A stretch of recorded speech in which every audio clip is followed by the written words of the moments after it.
Flash belleğimizi bilgisayara taktık. Flash belleğe Simple Mining programını yüklüyoruz. Simple Mining programı yüklerken kendi sitesinden giriş yapmadan ana sayfadan RX serisi kullanıyorsanız şuradaki linke tıklayarak indireceksiniz. 1.37 GB boyutunda.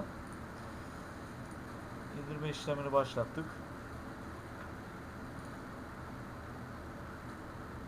Program masa üstüne indi arkadaşlar. Simple Mining'in imajı. Bunu zip dosyasından çıkarmayacağız.